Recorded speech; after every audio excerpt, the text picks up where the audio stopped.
Дүүжлүүрийн гогцоо хоёр үргэлж ойрхон байдаг. Владимир Владимирович Путин.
Тэгээд ганц сар үлдсэн.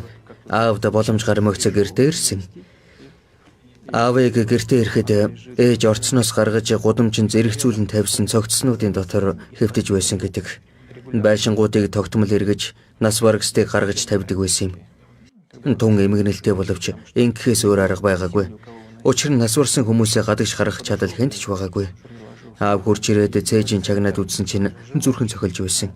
Тэгээд совлогчид эхнэр маань амьд байна шүү дээ гэж хэлсэн. Гэтэл тэр урдаас нь замдаа өгчихгүй л дээ. Нэг их удахгүй болсон хүн байна гэсэн гэдэг. Тэгэхээр аав тэдний суутайгаараа зодож угаад буцаа дээш нь гаргуулсан. Энэний ачаар ээж маань амьд үлдсэн. Эцгийн талаас Путиний удмынхан бол бүгд шаргуу тууштай, хөдөлмөрч, шудраг сайхан хүмүүс байжээ. Путиний гэр бүлд эцэг эх хүүхдүүдийн хооронд ямар зөрчил гарч байсан удаагүй. Эцэг эх нь хүүхдүүдэд өөрсдийн бодлыг тулган хүлээлгдэггүй байсан боловч эцэг эхийнхээ үгнээс гардаг хүүхд огт байгаагүй. Эцэг нь гэр бүл дотор ямагт хамгийн гол хүн байсаар иржээ. Петербургийн Жиренийн хотод хэлбэртэй хашаа. Энд одоо их зүйл өөрчлөгдөжээ. Тугаалбал оршин суугчдын төлөө төлшөө хадгалдаг байсан амбарууд алга болжээ.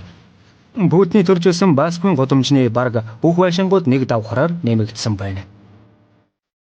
Ирээдүйн ерөнхийлөгч маань 6 дугаар анги хүртлээр тааруухан сурлагатай нэгэн байжээ. 4 дугаар ангиас 5 дугаар ангид шилжихдээ тэр 2 хичээл дээр муу дүн авсан юм. Муу дүн авсан хичээлийн нэг нь зургийн хичээл. Энэ юу гэж бодож байна? Муурыг ард талаас нь харуул юм. Владимир Путин Ленинградын улсын их сургуулийн хуулийн ангид элсэн байна. Тэнд хуульзан ухааны томог болсон эрдэмтний нэг болох Юрий Кириллович Толстой хичээл заадаг байлаа. Бид тэрнийг их хүнддэг байсан. Тэр бол манай шилдэг профессоруудын нэг байсан. Энэ профессорын шалгалтыг эхний оролцоогоор давна гэдэг том бэрх зүйл болохыг оюутнууд сайн мэддэг байлаа. Ялангуяа энэ нь Ромын хууль эрх зүйн хичээл бол. Зохиолч Алексей Толстойн удмын хүн болох профессор Толстой оюутнуудыг сэтгэж сурахыг шаарддаг байлаа. Заримдаа сэтгэж сурна гэдэг бол тэрс үзэлд суралцсан гэсэн үг байдаг байлаа.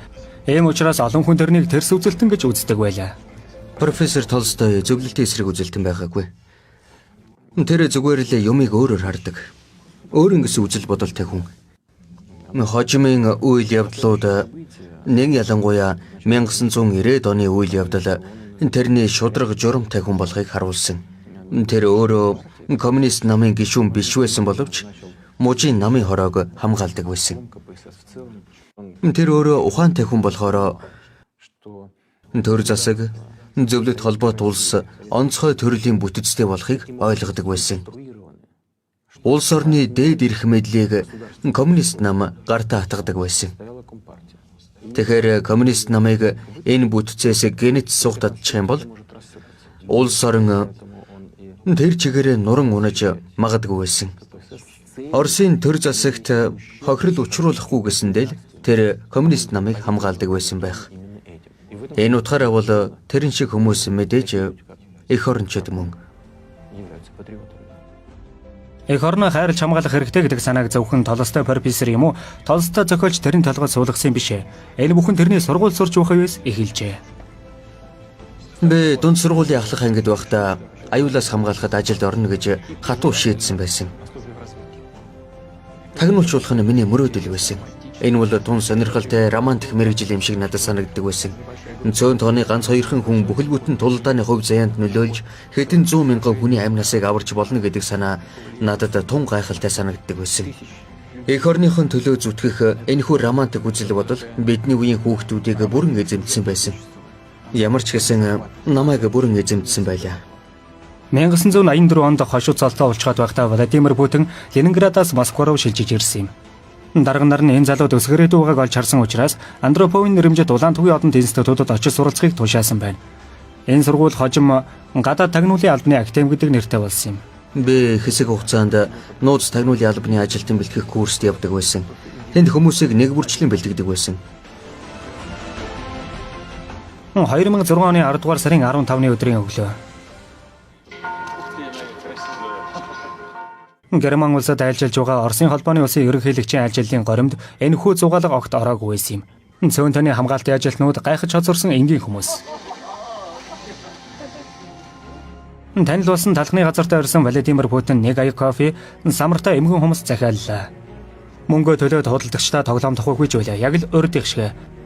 Харин Саксоны нэгэн сонины тэргүүн өрөнд өөрийнх нь тухайн нийтлэл гарсан байхыг Путин олж харлаа.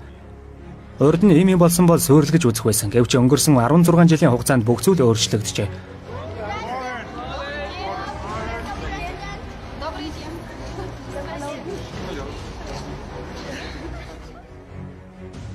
Путин анх 1985 онд Дрезден хотод очсон юм. Тэрээр бүгд найрамдах арчилсан Герман улсын батлан хамгаалах яам зөвлөхөөр томилогдсон улсыг аюулаас хамгаалах хорооны төлөөлөгч хурандаа Лазар Матвеийн удирдлагын дор албааж эхэлжээ. Энэхүү домог турандаа 90 нас хүртэл нууц байдалд ажилласан юм. Харин 2017 оны 5 дугаар сард Путин өөрийн биеэр гэрт нь хүрэлцэн ирж төрсөн өдрийн бэлэг гардуулахад хүн болгон тэрний тухай мэддэг болжээ. Зөвлөлтийн тагнуулчдын нууц бүлгийг удирдах байсан энэ хашир тагнуулч ярихдаа шинээр ирсэн ажилтнууд дотроос Путиныг онцлон үзэж дэрэгдээ авахар тэр даруй шийдсэн гэж байлаа. Энэхүү Владимир Путиний хувьд социалист боловч харь улсад нууц албанд ажиллах амьдрал эхэлсэн юм. Тэгэхэд арчилсан Германыг социализмын сонгодог жишээ гэж үздэг байжээ. Энэ хоёр улсад хүмүүсийн амьдрал эрс өөр байсан юм. 1980-ад оны үед Раденбергер Штрассе дэх амьдрал амгалан тайван байжээ. Хашааны цаахантай парк, Штайзигийн ажилтнуудын цуслангийн байшингууд, эргэн тойронд зөвхөн өөрийн хүмүүс, гэрээс ажил хүртэл тун ойрхон зайтай байлаа. Харин ажил дээр баярлаад авах юм огт байхгүй. Энэ хороолол тэр жигтэй хатуу хамгаалтанд байдаг. Учир нь хажууганд нь Штайзигийн төв байр байсан. Гаднаас нь харахад энэ дүүрэг эгэлжирийн төлөв байдалтай байлаа. Дрезден хотын Амтур гэдэг энэхүү ресторанд ирдэг хүмүүс Владимир Путинийг сайн санаж байв. Раденбергер гэдэг нэртэй ховор шар айргийг энд үргэлж зардаг байсан юм. Владимир Путин шар айраг дуртай байсан боловч ажлын бус цагаар спортын талбайд ихэнх цагаа зориулдаг байжээ. Манай тусгай ажилтнууд Штайзигийн мэрэгжил нэг нөхдөдөө буудлага, хөнгө атлетик, хөл бөмбөг зэрэг спортын төрлүүдэд ямагт хүч сордог байжээ. Мэдээж тэнд цэрэг, цагдаа, Германы аюулаас хамгаалах яамны ажилтнууд үргэлж ирдэг байсан. Спортын янз бүрийн арга хэмжээнд оролцож, хөл бөмбөг тоглодог байсан. Герман залуус Мэргэжлийн төвшөнд их сайн тоглодог байсан. Зүүн Германд спорт өндөр хөгжсөн байсан. Зүүн Германы тамирчид дэлхийн тавцанд өндөр амжилт гаргадаг байлаа. Үүнийг хүн болгон сайн мэднэ. Дрезден хотын дотоод яамны удирдах газрын барилга одоо Штазигийн музей болон хувирчээ. Энэний ачаар 1980-ад оны дүр төрх маш сонирхолтой гэрэл зургууд хадгалагдаж үлджээ. Жишээ нь энд германчуудын урилгаар үдэшлэгдэрсэн манай офицерууд энгийн хувцастай зураг авах болсон байна. Тэдний дунд Владимир Путин байгааг харж болно. Энэ зураг дээр Владимир Путин Герман зөвлөлтийн найрамдлын нийгэмлэгийн шагналыг гардуулж байна. Хэдхэн жилийн дараа энэ зураг дээр харагдаж байгаа хүмүүсийн хувь тавилан хэрхэн эрс өөрчлөгдөхийг тухайн үед хинч төсөөлөхгүй байсан юм. 1989 оны намар Зүүн Германд даяар жагсаал цуглаан гарах болжээ. 11-р сард Зүүн Германы эрх баригчид хилэнэлээ. Сарын дараа эсэргүүцлийн жагсаалд оролцогчид Штазиг устгах хэрэгтэйг шаардаж эхэлсэн. 1989 оны 12-р сарын 5-ны өдөр яг энд Дрезден хотын дотоод яамны удирдах газрын байшингийн гадаа хэдэн мянган хүн эсэргүүцлийн жагсаал хийсэн юм. Дрезден хотын дотоод яамны удирдах газрын дарга Хорст Вём хаалга онгойлгох тушаал өгчээ. Гэтэл тэрнээс зэр зэвсгээ хурааж архивыг онгойлгох гэж шаардсан байна. Энэний дараа ялалтандаа хөөрсөн жагсагчид хажуу талын гудамжинд зөвлөлтийн тусгай албаны байр байдгийг бас сансан бололтой. Шөнө болж байла. Зөвлөлтийн тусгай албаны байрны гадаа голдуу залуу халуун жагсагчид цугларчээ. Архиуч хөлжүүргсэн төрөмгийн зан авир үхэн эдгээр залуус Оросын дотоод яамны нууц архивыг булан авах тушаал авсан байжээ. Үннийг хэлэхэд тэр үед болсон үйл явдлын тухай нарийн ширийн зүйлийг яриад байх хүсэл надад алгаа. Олон хүн гэдэг чинь үргэлж аюултай байдаг. Гэхдээ тухайн үед Зүүн Германд болж байсан явдал бол жамаараа болсон үйл явц байлаа. Харин бид тэр үед өөрсдийн нууц ажиллагааны баримт бичгүүдийг зүгээр л нэг гудамжинд гаргаад хайчгаж чадахгүй байсан.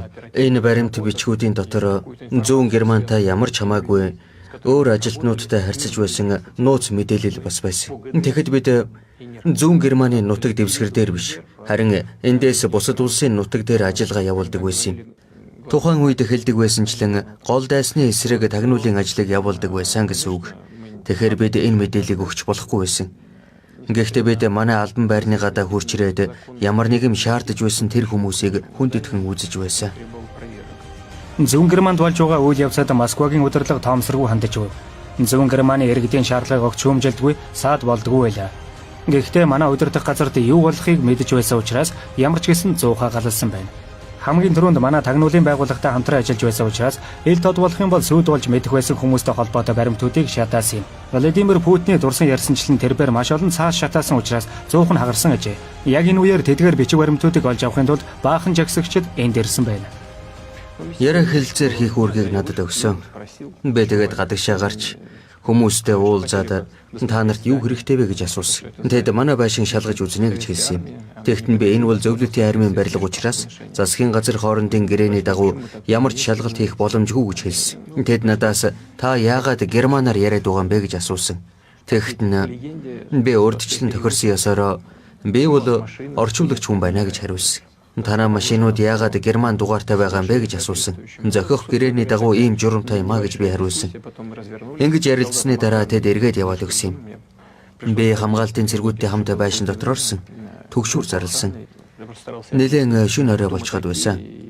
Хамгаалтын цэргүүдэд хандаж би хэн болох, яагаад шалгалт оруулж болохгүй байгаа талаар тайлбарлаж өгсөн юм.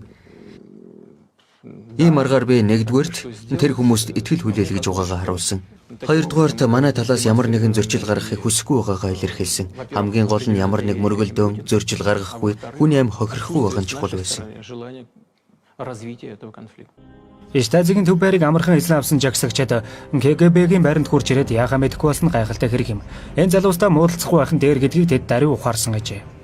Тэдний дотор нэлээд төрөмгийн согтуу залуус байсан боловч удалгүй тарж явсан юм.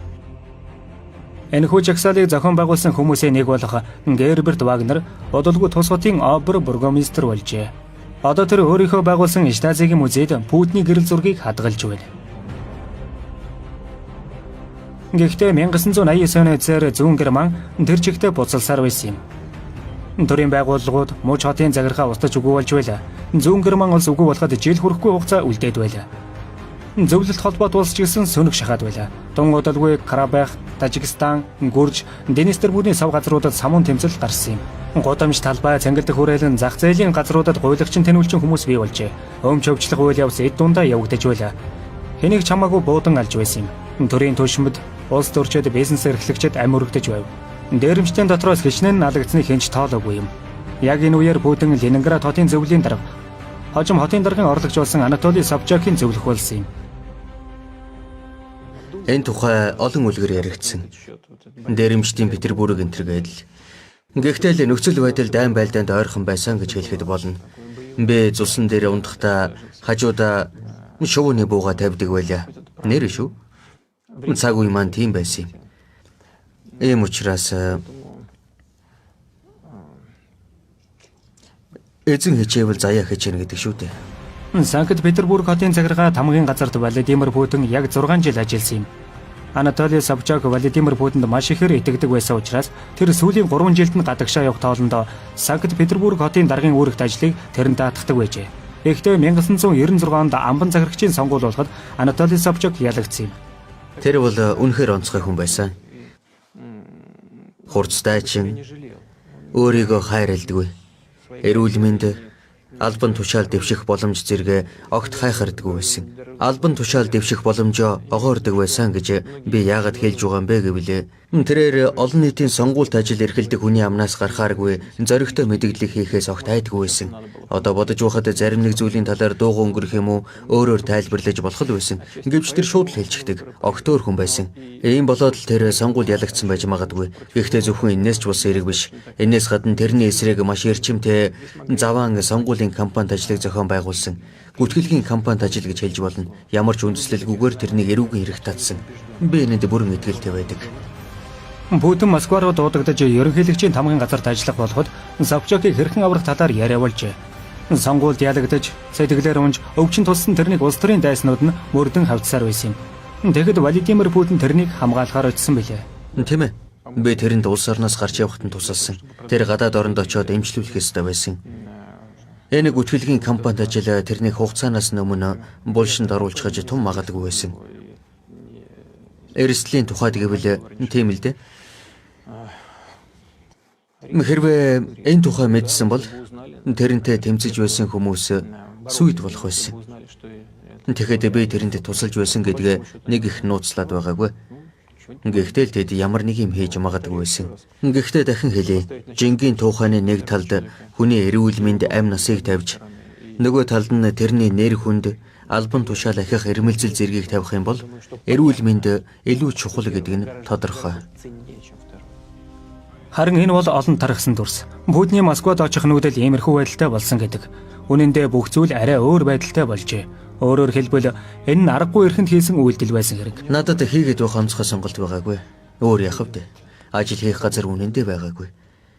Үннийг хэлэхэд би тэр үед одоо яадаг юм блэ? Таксины жолооч болдго юм билүү гэж бодож байсан.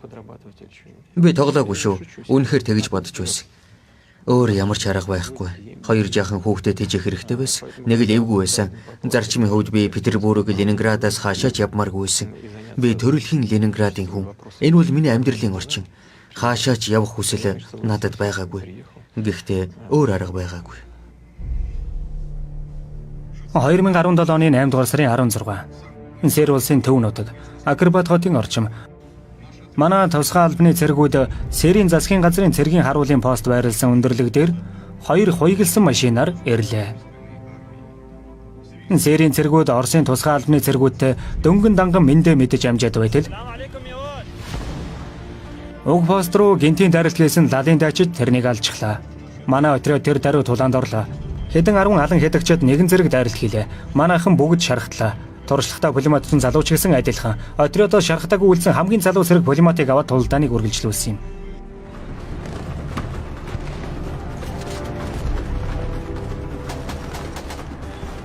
Манай тусгай албаны цэргүүд Сэрийн цэргүүд дээр яг цагаан олж туслахаар ирсэн байлаа. Мэдээж Баатар. Хэрвээ тэднийг Баатар биш гэх юм бол өөр хэнийг Баатар гэх юм. Манай зэвсэгт хүчний игнэнд тийм хүн олон байдаг гэдгийг би мэднэ. Мэдээж би тэдэнтэй өөрийн биеэр уулзаж баяр хүрэг хийх хүссэн. Гэхдээ хамгийн гол нь тэдний хүчин зүтгэж байгаа үйл хэргийн ач холбогдлыг цохон тэмдэглэж баяр хүрэх нь чухал байсан.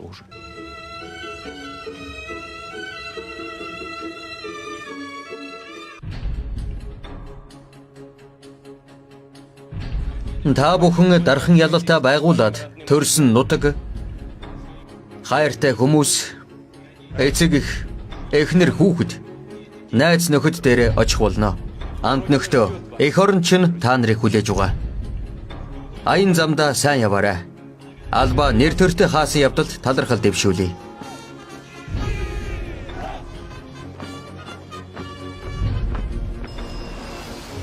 Эдгээр дүрс бол цаг үеийн бэлэг тэмдэг юм. Дөнгөж саяхан 2015 онд дэлхийд дахин лалын халифат улс хэрхэн томорж байгааг хэрдэхэн ажиглаж ямар хүчин тэрнийг зогсоож чадах бол хэмээн хүсэн хүлээж байсан билээ. Тэр хүч нь Оросын агаарын цэргийн хүчин болж таарсан юм.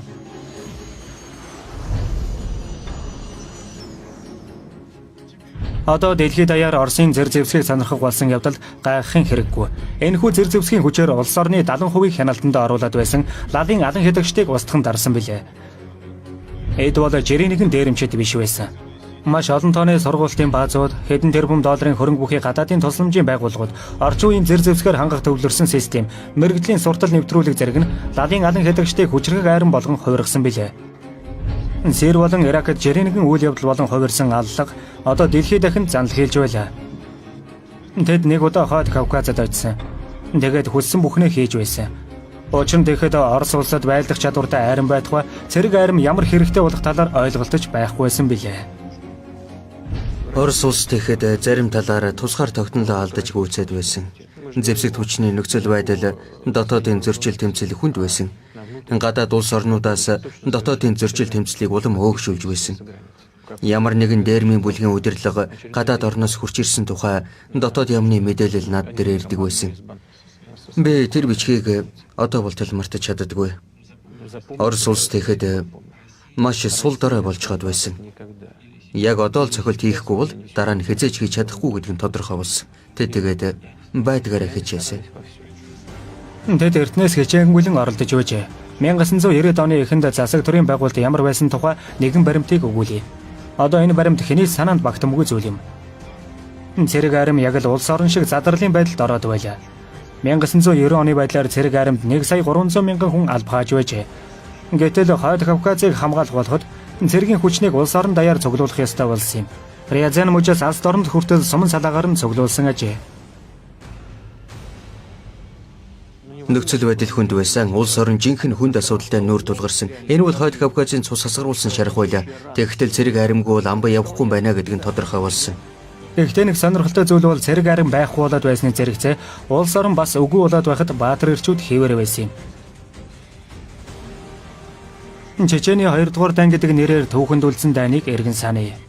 2000 оны 2 дугаар сарын сүүлчээр аргууны хавцлын Уулускерт Сэлмэнтау гэдэг газарт байдаг 76 дугаар өндөрлөг Чечений нутгаас алан хядагчид цөмрөн орох ордлогыг хийсэн юм. Тэднийг Песковын десантын цэргүүд угтан байлджээ. Тэд яриа хэлцээрээ хийхээс татгалзаж тулалдаанд орсон. 2000 гаруй алан хядагчдын эсрэг 100 хүрэхгүй тооны десантчид тулалдсан билээ. Эдгээр дүрсүүдийг бид тулалдаанаас хойш 2 өдөр нь авсан юм. Энэ бичлэгийн 90% телевизээр гаргаагүй. Одоо ч гэсэн гаргахгүй байх. Энд жинхэнэ хядалцаан болсон байна. Десант ангийн 84 цэрэг баатарлагаар амир өгсөн боловч 500 гаруй алан хядагчдыг устгасан юм. Десантын отрядын 22 цэргийг ерөнхийлөгчийн зарилгаар Орос улсын баатар цолоор шагнасан. Тэднээс 21-ийг нэхэн шагнасан билээ. Амир өгсөн цэргүүдийн төрөл төрөсөд Песков хотод уулзаж байхдаа Владимир Путин хулдаан болсон газарт өөрийн биеэр очно гэж амлаж байв. Гэхдээ тэр газар дахиад бүтэн жилийн туршид алан хядагчдын ард талд байсан билээ. Тэгэхэд цагаагаарын онцгой нөхцөл байдал бий болсон гэж мэдэгдэж байсан боловч үүндээ ерөнхийлөгчийн нисэг онгоц дайралтанд өртсөн юм. Би тэгэхэд салют буудаж байна гэж бодсон. Тэгэхэд шинэ жил болж байсан шүү дээ. Харин нисэгчид маань юуныхан салют байх вэ? Биднийг буудаж байна гэсэн юм. Сохор азар хэн ч адагдаж шарахтаагүй. Тэгэхэд Чечен улсад юм болгон дийлбэрч энэ тэндгүү буудалцаж байлаа. Би нисэг тэргэнд суугаад Гудермес, Грозны хотын дээгүүр нисэж байсан. Тэгэхэд эдгээр хотууд үнсэн таврагуулж гад байсан. Грозны хотыг Чечений нийслэл хотын статустайгаар дахин сэргээн босгох хэрэгтэй эсэх талаар яриа болж байлаа. Нийслэлийг Гудермес жилжүүлэн байрлуулсан нь илүү хямд тусах байсан. Гэхдээ хамгийн гол нь хүмүүс амьдралын амтыг мэдэрхэн чухал байсан. Энэ нь бүх зүйл дээр харагддаг. Сүүлийн 8-аас 10 жилийн дотор Чечений бүгд найрамдах улсад хүн амын тоо 2-3 дахин нэмэгдсэн. Ажилгүйдлийн төвшин өндөр хэвээр байгаа. Еще очень большая. Улс орны дунджаас их бараг цаалбал 14%. Гэхдээ энэ чинь Даны өмнөх 45% адилгүй. Одоо танд аж үйлдвэр, хөдөө аж ахуй, Сельское хозяйство. барилгын салбар хөгжиж байна.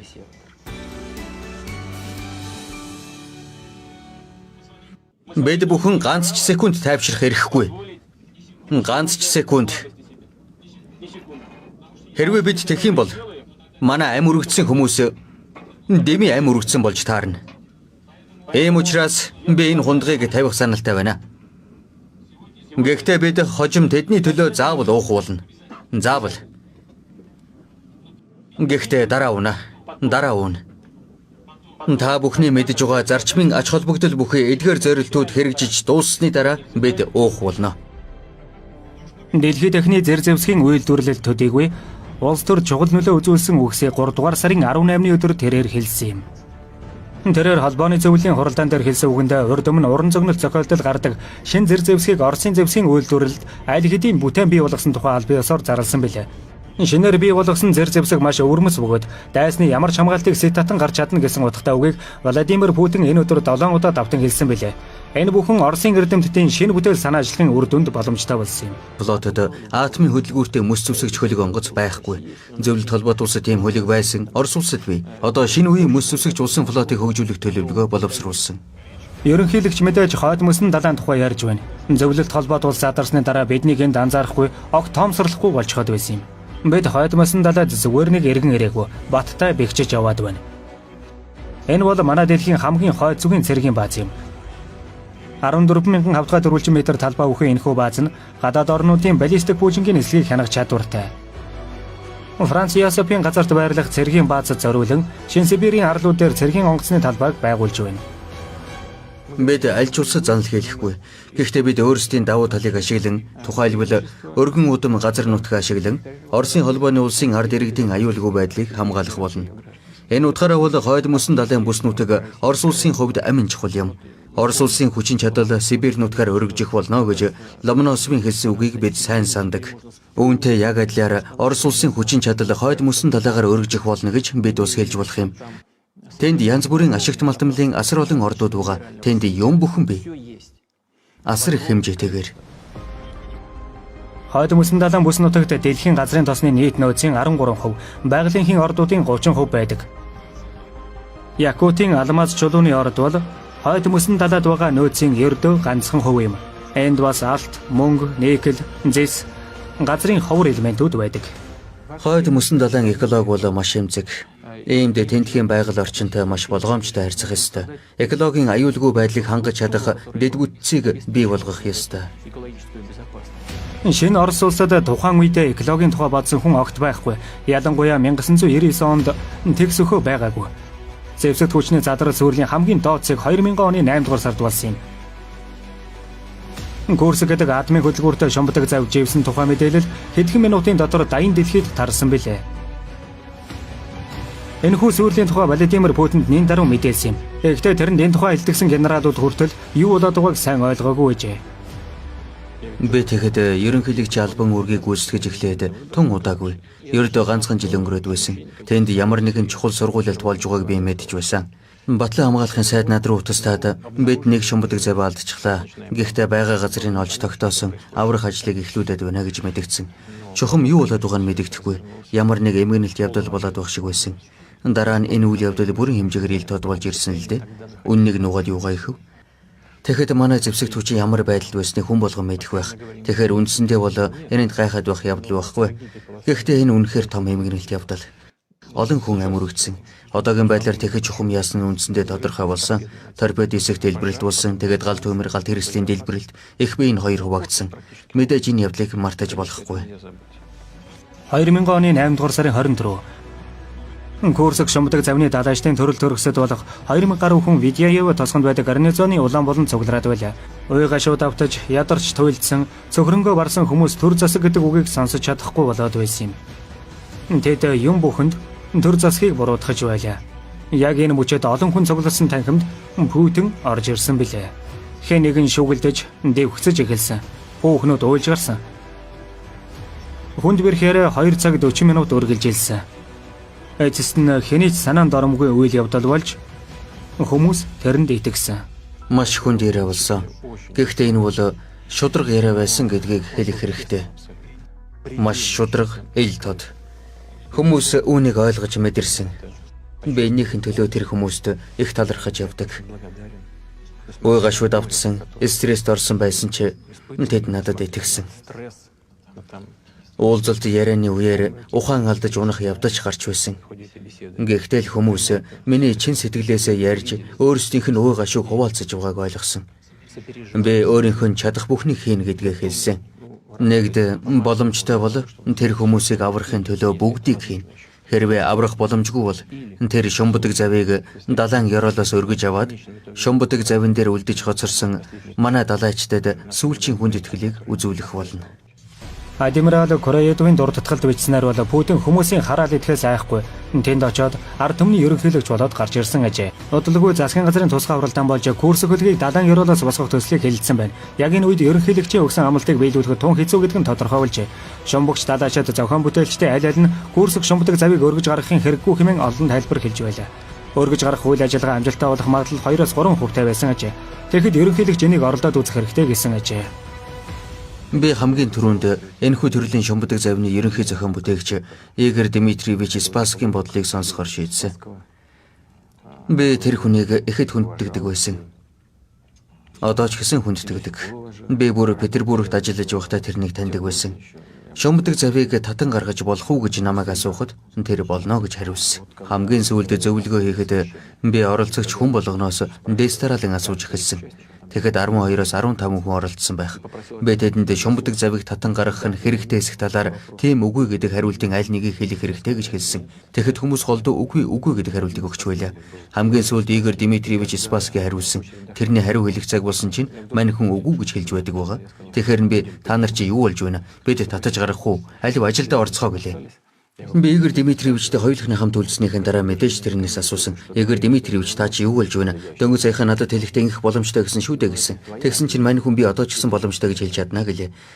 Гэхдээ энэ бол таны хариуцах зүйл учраас та шийдвэр гаргах ёстой гэсэн. Би тэрэнд энэ хүнийхэн төлөө тун их талархаж явдаг.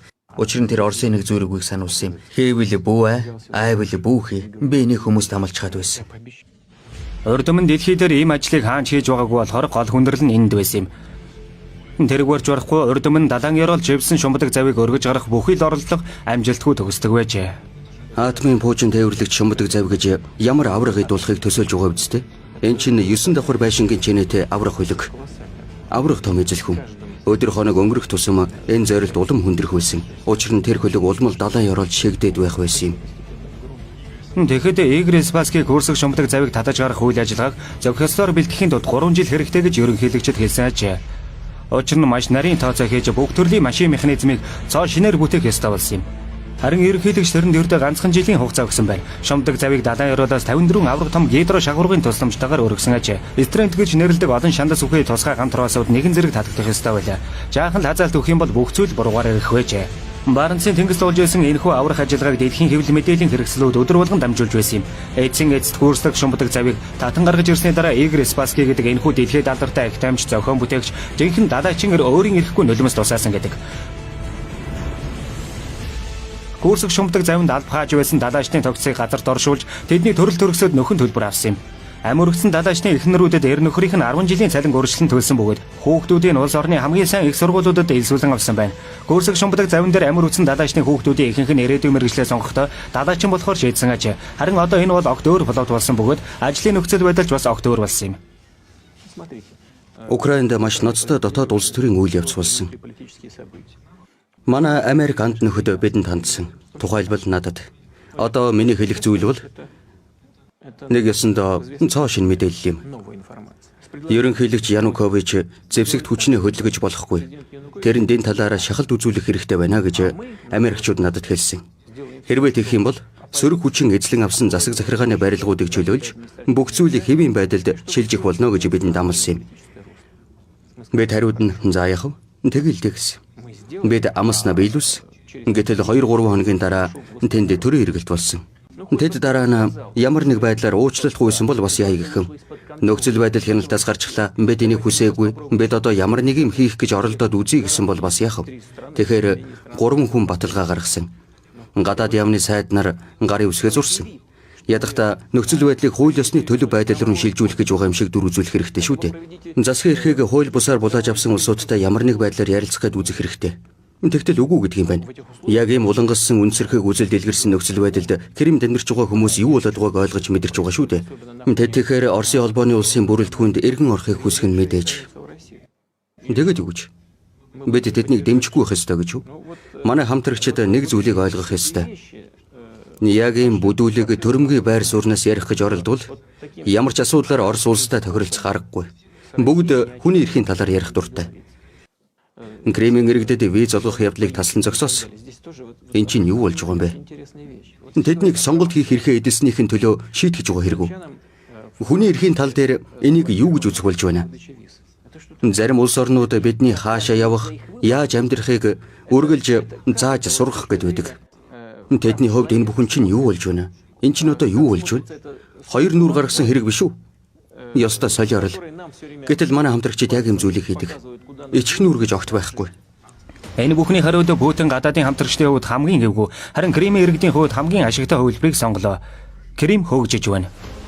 Одоо тус хойг зөвхөн яс суртахуун ба сэтгэл санааны хувьд төдийгүй бас хуурай газраар Орос оронтой холбогдлоо. Зарим улс төрчдийн хэлэх дуртай үг байдаг. Жишээ нь Назарбаев ингэж хэлэх дуртай. Хаан ширээ, дүүжлүүрийн гогцоо хоёр үргэлж ойрхон байдаг. Гэхдээ хэргийн учир энэ дугаан биш. Би өөрийгөө ямар нэг хаан ширээнд сууж байгаагаар хязээж төсөөлж байгаагүй. Хэргийн учир өөр юмд байгаа юм. Хүн ямар нэг сонголт хийхдээ энээс чухам ямар үр дагавар гарахыг ойлгож байх ёстой. Путиний амнаас нь талдах орлого ямар ч гэсэн бодиттой орлогыг яг энд бэлтгэж байжээ. Баку хот 2000 оны эц. Оросын ерөнхийлөгч өмнөд Кавказ руу аялах тухайга мэдгэлээ. Тэгэхэд хойд Кавказад иргэний дайн болж байсан. Энэхүү оролдлогыг мэргэжлийн хүнд даатгажээ. Тэр бол Аль-Каида бүлэглэлийн сургууль сурсан алан хядагч байлаа. Хатаба тэрнлүү утассан учраас хүчний байгууллагууд алан хядагчдыг хяналтандаа авсан юм. Афганистан, Пакистан террор салдлагыг үүдэж явсан Чинам Хамид Рустам гэгч бол тэсрэг дэлбэг төхөөрөмжийн мэргэжилтэн байжээ. Тэр сим картын тусламжтайгаар хоорондоо холбогдох хэд хэдэн тэсрэг төхөөрөмжийг Баку хотод авчирсан юм. Тэр үед гар утас гэдэг ховор төдийгүй тансаг хэрэглээнд тооцогддог байсан. Ирак иргэнийг баривчилжээ.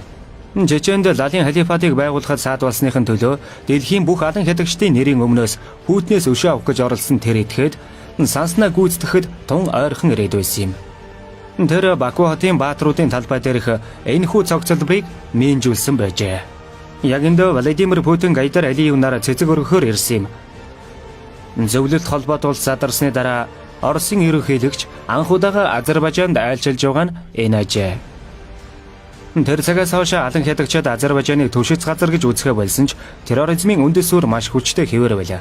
Алан хядагчид хэдэн хүнийг алж эргэн тойрондоо мин тавьжээ. Нордос театрын эргэн тойронд амиа золиослогч эмэгтэйчүүд зогсож байлаа. Тэд удалгүй Чеченээс зэрэг гарах шаардлагыг засгийн газар тавьсан юм. Бид алан хядагчдыг энд тэндгүй устгах болно.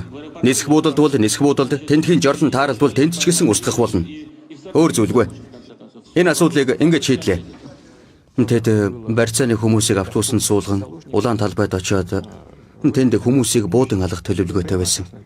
Засгийн газар болон тусгай албаны хүмүүст сэтгэл зүйн дарамт үзүүлэх санаатай байгаа нь тэр. Бид мэдээж ийм хүлийн зөвшөөрч чадахгүй байсан. Үзэгчдийн танхимд барьцааны хүмүүстэй хамт байсан алан хядагч хүүхнүүд гартаа тэсрэх төхөөрөмж бариад сууж байсан шүү дээ. Товч дарахтал хангалттай. Ийм учраас тийшээ зүгээр л дайраад орох гэж оролдох нь тун аюултай байсан. Үзэгчдийн танхимд 1000 гаруй хүн байсан. Тусгай албаны хүмүүс алан хядагчдын гар утсыг бүгдийг чагнах болжээ. Тэдний яриаг чагнахын тулд барилгын дээвэр дээрээс тусгай микрофоныг доотогч нь оруулсан байна. Дараагийн алхмыг хийхдээ алдаа гаргахгүй байх нь маш чухал байлаа. Холбооны аюулаас хамгаалах албаны төв байранд барууны орнуудын тусгай албаны дарга нарын зөвлөгөөн болсон байна. Тэгэхэд тэд бүгдээрээ Орос улсад чөлөөт ирдэг байжээ.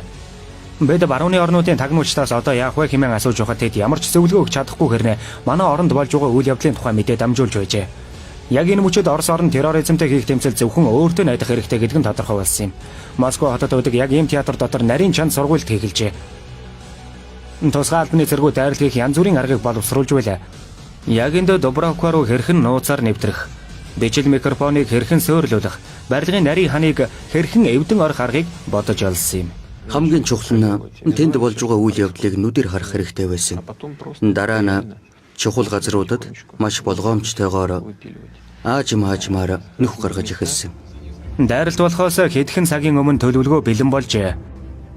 Агаарлжуулалтын нөхөр унтуулгахыг оруулна. Энэ хүүхийг дэлхийд даяар эмчнэр мэдээ алдуулахад өргөн хэрэгэлдэг. Унтуулгахыг үйлчилж эхэлсний дараа театрын тайз руу тусгаалan гаргасан нөхөр дайчид орж ирнэ. Энэ хооронд мэрэгэн буудагчид 2 секундын дотор бөмбөг дэлбэлж магадгүй алан хядагчдыг аюулгүй болгох ёстой байлаа.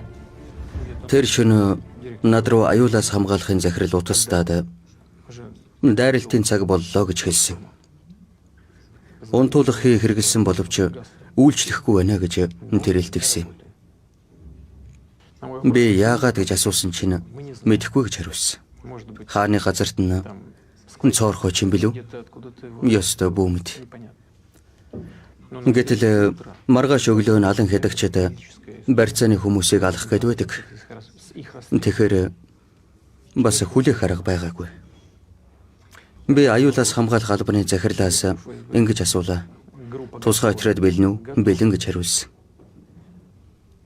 Танай залуус тэрхийг хэрэглэхгүйгээр дайралтанд орж чадах уу? Чадна. Хэрвээ тушаах юм бол чадна гэсэн. Тэгэхээр би эхлэх түн гэж хэлсэн.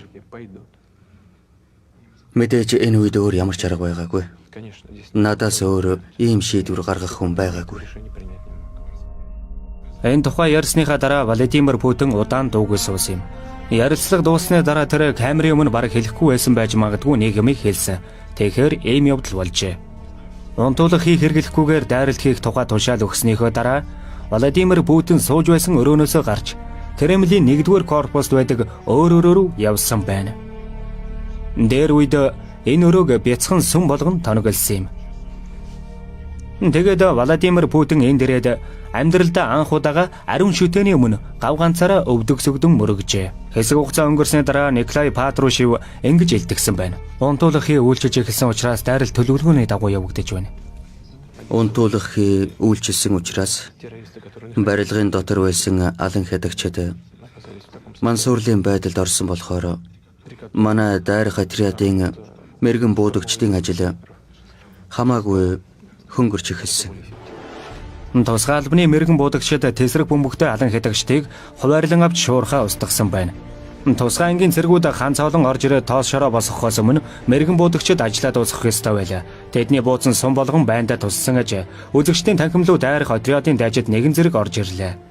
Харамсалтай нь тэнд олон хүн амөрөгдсөн. Тэд буудал цаанаас болж өгөөгүй.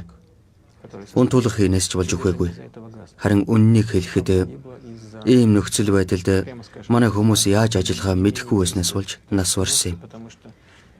Хангалттай олон тооны хорийн ерөндөг байсан. Хүмүүст тариа хийхтэл болоод явчих байсан. Гэтэл зарим хүмүүст 2-оос 3 удаа тариа хийсэн мөртлөө зарим хүмүүст ганц ч удаа тариа хийгээгүй байсан. Энэ хэргийн дараа бид мэдээж маш нарийн мөрдөн байцаах үйл ажиллагааг явуулсан. Хэн нэгнийг буруутгахад хэцүү байсан. Учир нь дайрах отрядын цэргүүд дайралтанд ороход хүн болгон хамгийн муу юмд бэлэн байсан. Тэд 1000 гаруй барьцааны хүмүүсийг аврахын тулд амь насаа золиослоход бэлэн байсан. Гэтэл огт бодоогүй юм болсон юм. Хэрвээ бид юу ч хийгээгүй бол амь үргэдэгчдийн тоо хамаагүй олон байх байсан. Дайралтын дараа Владимир Путин аврагдсан хүмүүстэй уулзахаар тэр даруй эмнэлэгт очсон юм. Ямар аюултай ямиг туулж өнгөрүүлснээ хүмүүс Путинд ярьж байла. Тун удалгүй улс орон даяар ерөнхийлөгчийн мэдээллийг дамжуулсан юм. Бид бүгдийг аварч чадсангүй. Биднийг уучлаарай. Хүний санаанд багтамгүй ийм том цар хүрээтэй алан хядах үйл ажиллагааны үеэр барьцааны хүмүүсийн 15% нь амь үргэлжсэн нь тун гайхалтай явдал юм. Барууны тусгай албатай холбооны аюулаас хамгаалах албанаас энэхүү гайхалтай унтуулгахын найрлагыг лавлаж байлаа. Гэтэл яг энэ үеэр барууны хэвлэл мэдээллийн хэрэгслүүд манай хүчний байгууллагуудыг шүүмжилж эхэлсэн билээ. Европ төвд иймэрхүү алан хядах үйл ажиллагаа огт болохгүй гэж тэд бодсон бололтой.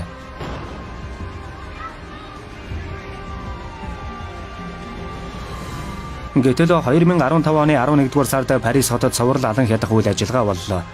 Энэнд хөлбөмбөгийн цэнгэлдэх хүрээлэн хэд хэдэн ресторан Батаклан гэдэг театр өртсөн юм. Дайралтын үеэр 100 гаруй барьцааны хүмүүсээс 90 амь өргөцсөн билээ. Дараа нь Ницце, Берлинд алан хядах үйл ажиллагаа болсон юм. Имийг хараад Орос улс хизээч зүгээр өнгөрч байгаагүй. Тэрээр алан хядах ажиллагаатай тэмцэж байгаа ямар ч улсад тусламж үзүүлэхээс хизээч татгалзаж байгаагүй юм. Ерөнхийлөгч Владимир Путиний хувьд энгийн хүний жирийн амьдрал гэдэг ойлголт бараг байхгүй гэж хэлж болно. Хаяа нэг автомашин унаад авах тохиолдол гардаг. Тийм явдал гарч байсан. Худлаа хэлэх юу бахав? Би эннийхэн төлөө уучлал гуйж байна. Ийм зүйлийг хийхгүй байхыг хүн бүхэнд уриалж байна. Ээж маань нэг удаа лотерейд хоцсон. Ээж маань хотын нэг чухал дүүрэг болох Нововасилевский арал дээр нэг эмнэлэгт асарч хийдэг байсан юм. Буфетэнд хариулт мөнгөний оронд лотерейны хэдэн билет өгсөн юм. Ганц билет байсан ч байж магадгүй. Тэгэхэд лотерейны билет 30 копекны үнэтэй байсан. Ээж маань гэртээ хурж ирээ тэрнийг хайчихсан. Тэгээд тэр тухайгаа мартчихсан юм. Камерын өмнө ийм юм ярихад тунгайгүй байна. Ихтэй хэлэхэс бид нийтийн байрны хамгийн дээд талын 5 дугаар давхрын нэг өрөөнд амьдардаг байсан. Заримдаа дээврээс ус гоож нэг их сайхан нөхцөл биш л дээ. Манайд шүршүрийн өрөөж байхгүй байсан. Яг ийм нөхцөлд ээж маань машин хожчихсан юм. Уг нь тэр билетээ зарчхаж болох байсан. Ядахтаа л нийтийн байрнаас гараад тусдаа нэг өрөө байранд орж болох байсан юм. Тэгээд энэ билетийг яах талаар гэр бүлийн хурал улсан. Аав ээж хоёр ширээний ард суугаад энийг яах вэ гэж ярилцаж байлаа. Гэтэл ээж маань ингэж хэллээ. Машин авъя. Хүү маань машинаар явж байг. Миний эцэг эхийн хувьд энэ юу гэсэн үг болохыг мэдхүү. Бид тэгэхэд тэр машины бензинийг яаж худалдаж авахаа мэдэхгүй байсан. Гэсэн ч тэд ийм шийдвэрийг гаргасан. Тун гайхалтай. Бид яг ийм нөхцөл байдалд амьдардаг байсан юм. Тэгэхээр аж байдал дорой байлаа гэдэг бидний амьдрал тийм ч муу байсан гэж би хэлж чадахгүй. Владимир Путин Запорожец машина унаад хэдэн зуун километр замыг туулжээ. Дараа нь КГБ-д хамт ажилладаг хүндээ зарласан байна. Харин тэрнийг ерөнхийлөгч болсны дараа найз нар нь энэ машиныг олоод тэр нь дахин бэлгэлжээ. Одоо энэ машин 2006 онд болсон их 8-ийн уулзалтан дээр их стрельний гудамжны зүлгэн дээр зогсож байгааг та бүхэн харж байна. Харин одоо энэ машиныг хэрхэн шинжилсэнийг та бүхэн харж байна уу? 1972 онд зөвлөлтийн автомашины үйлдвэрт үйлдвэрлэсэн энэхүү гайхалтай машин дахин Нева морины эрэг дээр зогсоод эзэнтэйгээ хамт цагаан шөнийг хүлээж байна.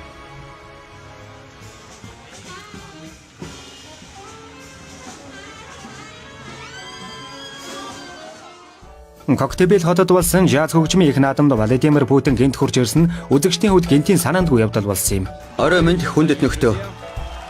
Та бүхэнд чин сэтгэлээсээ баяр хүргэе.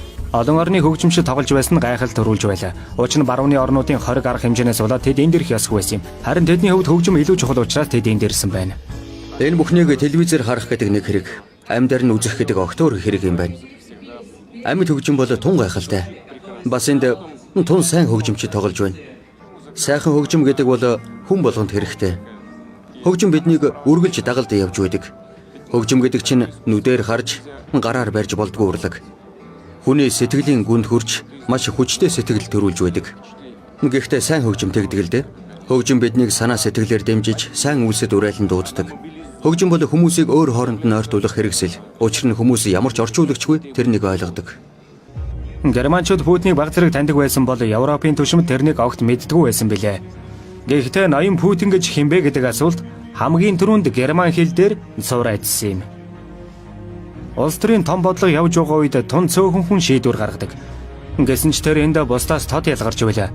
Тэрээр хамгийн түрүүнд 2000 онд Герхард Шредертэй уулзаж ярилцсан. Ноён Шредер. Албан ёсны яриа хэлэлцээ дууссаны дараа Путин яагаад ч юм Германы канцлерыг Нова Огр яваад байдаг зуснаа тэр даруй урлаа. Тэр миний хувийн зочноор өргөцсөн. Бид саяхан баригдсан нэг жижигхэн халуусны газарт орсон. Тэнд бид суугаад шар ариг үүссэн. Путиний эрүүл мэнд бол улс төрийн хүчин зүйл гэдэгт Шредер санал нэгтэй байлаа. Учир нь эрүүл мэнд сайн байхгүй бол ерөнхийлөгч Путин бүр 2000 оноос эхэлсэн эрчимтэй цагийн хуваараа амьдралд хэрэгжүүлж чадахгүй байх байсан юм. Путиний ажлын энэхүү эрчимтэй цагийн хуваар жилэрэх тусам улам бүр нарийн төвөгтэй давчуу болсоор байна. Урд нь дэвжэн дээр хиндэч ялагдаж байгаагүй алдар тамирчин эмэгтэйчүүдийн мэрэгжлийн боксын дэлхийн аварга Наталья Рогозина бол Владимир Путиний үндэслэн байгуулсан шөнийн хоккей лигт тоглодог цорын ганц эмэгтэй юм. Гэхдээ тэр Владимир Путиний өдөртөн тоглож байгаа багийн эсрэг баг тоглосон билээ. Шай булаалдах цаг болоход тэрээр Путиний эсрэг олонтоо гарч ирж байлаа. Тоглолтын завсарлагаар авсан эдгээр дүрсийг харахад хоккейчид маань жинхэнэ чадлаараа тоглож байх шиг байлаа. Хоккей тоглож сурах нь Владимир Путиний хувьд бас нэг биелүүлэх ёстой амлалт байсан юм. Тэрээр хүүхдийн спортын сургууль зочилж очихдоо ийм амлалтыг өгчээ.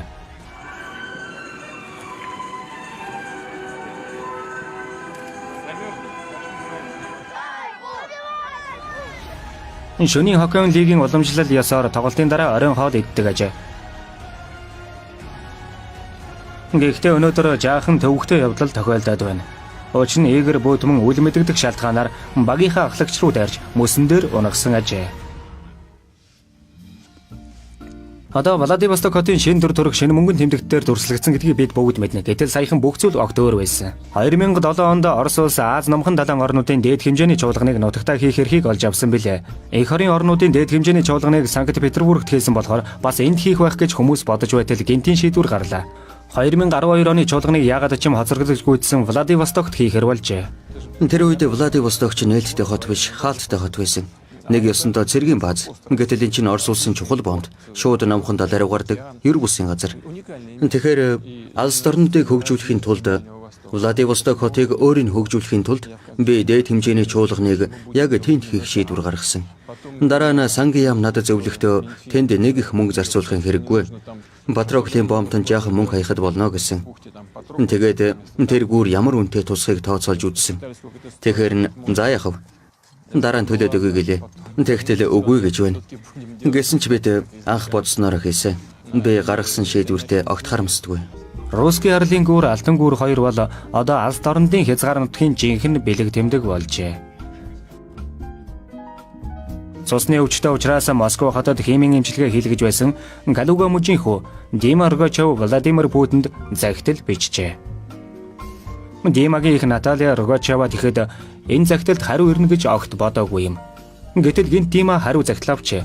Ерөнхийлөгч энэхүү ил захидалд өөрийн гараар бичихтэй. Тэсээрээ дахин уулзах болтлоо баяртай гэсэн байлаа. Тэгээд удалгүй өөрөө хүрээд ирж. Тийм ээ, би тэр захидлыг авсан. Тэгээд уншиж үзээд дуртай очно гэж бичсэн. Тэгээд тэнд очиод Диматай уулзаж ярилцсан. Дима тэгэхэд Владимир Путинд өөрийн зурсан зургийг бэлгэлжээ. Энэ нь эмнэлгээ ийм болоосоо гэж хүссэн тэр хүүхдийн мөрөөдөл байлаа. Цэцэрлэг ундаг дугуйны замтай, дээвэр дээр дэглий шувуутай. Харин тус эмнэлэгт эм хэрэгсэл дутагдaltaй байгаа талаар эмчнэр ярьж байлаа. Эцсийн бүлэгт бид тэнд орчин үеийн төв байгуулсан. Тэр бол Европт төдийгүй дэлхийд шилдэг тооцогдох төв байгаа. Цусны хүнд өвчтэй хүүхдүүдэд зориулсан төв. Ингээд тэнд одоо хүртэл Германы мэрэгжилтнүүд ажилладаг. Тэд бидэнд тун их тус болсон. Уг төвийг байгуулахын өмнө, байгуулах үеэр бас байгуулсныхан дараа зарим мэрэгжилтнүүд одоо ч гэсэн тэнд зөвлөгөө өгдөг. Тун их үнэт цагаа зарцуулдаг. Германы тэр мэрэгжилтнүүдэд бид тун их баяр. Өнгөрсөн жил намайг Кремльд урина гэж амласан штэ. Тийм ээ. Тэгээд ураагүй. Хэрвээ бүх зүйл амжилттай болвол эрүүл мэнд чинь зүгээр байх юм бол чамайг 5 дугаар сарын 9-ны өдөр өөрж байна. Тэр бол ялалтын баярын өдөр. Баяраар өрлөө шүү. Аавтайгаа хамт очиж болох уу? Бололгүй яах вэ? Харин яагаад ээжигээ орхичих вэ? За. Тэгвэл тохирлоо шүү. Тамирчдыг бэлтгэх төвийг байгуулах явдал байлаа. Дараа нь гэнэт санаа авлаа. Яагаад заавал тамирчдыг бэлтгэх төв байдаг вүлээ? Физик, математикийн болон бусад тусгай сургуулиуд, уран зургийн болон хөгжмийн сургуулиуд гэж байдаг шүү дээ. Тэгээд хамгийн түрүүнд эдгээр сургуулийн сурагчдыг татаж авчрах санаа анх төрсөн юм. Тэдэнд зориулж өөрийгөө хөгжүүлэх сайхан манай улсад 1990-ад оны эцэс 2000-ад оны эхээр тун олон авиаслыг хүмүүс гадаадд гарсан. Учир нь тэдний хувьд энд өөртөө тохирох ажил олж авиас чадвараа нээн илрүүлэх ямар ч ирээдүй харагдахгүй байсан юм. Гэхдээ бид энэ тал дээр ажиллаж байна. Зохиох нөхцөл бүрдсэн. Миний хувьд бас нэг санаа төрөөд байгаа. Жишээ нь энэ хэвлэл мэдээллийн төвийн барилгыг бид суллаж байгаа шүү дээ. Энэ бол 2-3 улаан талбайтай энэ тэнцгээр аврах том ашиглалтын талбай бүхий барилга байгаа юм. Ямар том барилга болохыг та төсөөлж байна уу? Бид Сириусийн хөгжим сонирхдаг хүүхдүүдэд зориулан тэнд жинхэнэ театр байгуулна. Тэнд гадны хүмүүс ч гэсэн орж болох юм. Энд дэлхийн төвшний сайн үйл ажиллагаатай жинхэнэ лабораториуд байгуулагдах ёстой гэж би үзэж байна. Сириуст одоо сурч байгаа хожим суралцах хүүхдүүд жинхэнэ дээд зэргийн шинжлэх ухаан гэж юу болохыг мэдэх ёстой. Бид энийг заавал хийх болно. Энэ залуучуудаас дайны дэлхийн хөв заяа хамаарна. Дэлхийн оюутан залуучуудын их наадам манай улсад өмнө нь 1957, 1985 онуудад болж байсан. Харин 2017 онд их наадам дахиад боллоо. Бүх зүйл урагшилж, бүх зүйл хөгжиж байна. Орчин үеийн ертөнцийн хүмүүнлэг үзэл санаагаар дүүрсэн. Энэ нь орчин үеийн залуучуудад нөлөөлөхгүй байж чадахгүй. Тэдний ачаар манай ертөнц илүү сайхан болно гэдэг итгэл найдлага надад байдаг. Нэг үгээр хэлбэл орчин үеийн гар утас барьсан залуучууд ёс суртахууны дороотолд орсон. Тэмцэл тулаанд орж чадахгүй, ахмад үе хүндэлдэггүй гэх мэт үгс Путин таалагддаггүй. Надад иймэрхүү юм ярихаар би иймэрхүү хачин мэдээллийг сонсохоор сургуульд байх үеийн хэдэмөр өөрийн ирэхгүй санаанд ордог юм. Лермонтовын Бродино гэдэг шүлгийг санаж байна уу? Тийм ээ. Эрт цагт манайд агуу хүмүүс байсан. Эрэлхэг зоригтой, эрэмгий хүмүүс. Та нартай адилгүй жинхэнэ бааtruуд гэх мэтчлэн бичсэн байдаг шүү дээ. Иймэрхүү юм үргэлжил байдаг шүү дээ. Цаашд ч гэсэн ийм байх болно. Бид үр хүүхэдтэй тун их хайртай. Гэхдээ тэд юунд хүрэх шаардлагатай байдаг тухай бидний ойлголт үндсэндээ одоо манай улс чухам хаанууга, одоогийн хүмүүсийн хувьд амжилтын үнэлэмж, ямар нэгэн зорилтонд хүрэх бодит шаардлага чухам юу байгаа гэдгээс шууд хамаардаг. Ийм учраас бид альва зүйлийг тэдний нүдээр харж чадахгүй. Ингээд их төвхтэй. Учир нь цаг хугацаа маш хурдан өнгөрдөг. Залуучуудын хэлдгээр хөөж гүйцэж амжихгүй байна. Үйл явдлын араас хөөж гүйцэж амжихгүй байна. Зарим нэг нарийн ширийн зүйлийг ойлгохгүй байна. Ийм учраас бид залуучуудад туслах хэрэгтэй. Тэдэнд зохих нөхцөлийг бүрдүүлж өгөх ёстой. Харин бид тэдэнд ямар нэгэн хориг тавих ёсгүй. Хүмүүс өөр хоорондоо зөвхөн хурууны хээгээрээ ялгагддаг юм биш. Бид ертөнцийг үзэх үзлээрээ ялгагддаг. Хүн болгон бие даасан ертөнц. Ийм учраас хүн болгоны хувьд аз жаргалыг үзэх өөр өөрсдийн ойлголт байдаг. Өнөөдөр миний хувьд аз жаргал гэдэг бол авраг том зорилтуудыг тодорхойлох, дараа нь тэр зорилгодоо хүрэхийн тулд хүмүүсийг дайжлах, тэр зорилго руу тууштай явах явдал юм. Тэгэхээр өмнө тулгарх альва саад бэрхшээлийг үл хайхран тэр зорилго руугаа явж ингэсний ачаар ямар нэг үр дүнд хүрч чадаж байвал энэ нь надад сэтгэлийн ханамжийг авчирдаг. Несмотря ни на какие сложности, добиваюсь этого результата. Это приносит мне удовлетворение.